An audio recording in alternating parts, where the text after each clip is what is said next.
अयोध्या की जनता का मैं धन्यवाद देता हूं। अयोध्या की जनता का दुख दर्द आपने भी समय समय पर देखा होगा। जब लैंड एक्विजिशन करने के लिए आप चले तो आपने दबाव बना करके, झूठे मुकदमे लगा करके उनसे जमीन छीन ली। आप किसी पुण्य काम के लिए आप गरीबों को उजाड़ रहे हैं। राष्ट्रपति उसी को शपथ पे बुलाएंगे, फिर गिनती बदल जाएगी, फिर कोई और शपथ देगा। ये क्या बात हुई? उत्तर प्रदेश की जनता ने मुद्दों पर वोट दिया और जनता के मुद्दों पर चुनाव हुआ। जनता ने अपने मुद्दों पे मतदान किया और भारतीय जनता पार्टी की बड़ी हार उत्तर प्रदेश में हुई है। जहां तक सरकार बनने का ना बनने का है, सरकारें बना करती हैं, सरकारें गिरा करती हैं। सरकार में बहुमत नहीं हो तो बहुत लोगों को खुश कर करके सरकार बनानी होती है। मुझे लगता है ये खुश करने की जो कदम चल रहे हैं, खुश करने के लिए जो फैसले हो रहे हैं, और सब गिनती का सवाल होता है। सरकारें जब खुश करके बनाई जाती हैं तो कोई और खुश कर देगा तो उधर चले जाते हैं लोग। हमें उम्मीद है कि जनता ने जो फैसला देश के सामने लिया है, संविधान, आरक्षण और लोकतंत्र मजबूत हो, हमें उम्मीद है कि आने वाले समय में ऐसी चीजें आप देखोगे कि लोग उनके लिए साथ खड़े दिखाई देंगे।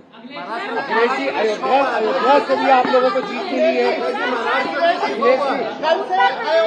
कल से लेकर अयोध्या को लेकर लगातार चर्चा हो रही है कि बीजेपी वहां से हारी है। देखिए, सच्चाई तो ये है कि भारतीय जनता पार्टी और सीटें भी हार जाती उत्तर प्रदेश में। भारतीय जनता पार्टी और भी सीटें हारती उत्तर प्रदेश में। आप जब अयोध्या का नाम ले रहे हैं, अयोध्या की जनता का मैं धन्यवाद देता हूं। अयोध्या की जनता का दुख दर्द आपने भी समय समय पर देखा होगा। उन्हें जो उम्मीद थी वहां की जनता को, जिस तरह के सरकार का कामकाज था, लोगों को मुआवजा नहीं दिया सही जमीन का, लोगों के साथ अन्याय किया, आपने मार्केट की कीमत से जमीनें नहीं ली उनकी।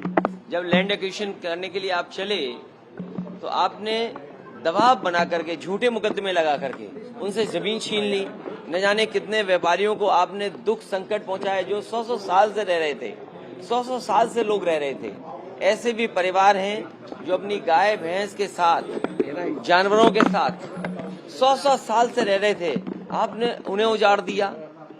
आप किसी पुण्य काम के लिए आप गरीबों को उजाड़ रहे हैं। तो इसीलिए मैं समझता हूं अयोध्या और आसपास की जनता ने भारतीय जनता पार्टी के खिलाफ मतदान किया। मुख्यमंत्री आ जा रहे हैं, योगी आदित्यनाथ दिल्ली आ रहे हैं सर, उनको तलब किया गया। तो अगर दिल्ली आ रहे हैं तो मेरा आपसे निवेदन है, दिल्ली में रोक लो, यूपी क्यों भेजते हो वापस?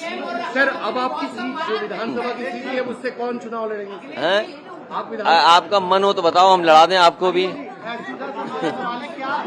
अभी कोई स्थिति आप देखते हैं इंडिया गठबंधन की? मैंने आपसे कहा कि खुश करने से सरकारें बन रही हैं, तो कोई खुश और भी कर सकता है। सर, कल खड़गे जी ने कहा वेट एंड वॉच। अभी उम्मीद सर, बाकी है। कल खड़गे जी ने कहा वेट एंड वॉच।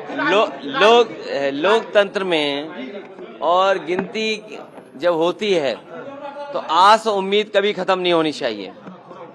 आस हमेशा बनी रहनी चाहिए, उम्मीद हमेशा रहनी चाहिए। पार्लियामेंट में रणनीति क्या रहेगी आपकी? पार्लियामेंट की रणनीति क्या डिस्कस हुई कल सर? अभी बता दें आपको। बिल्कुल सर।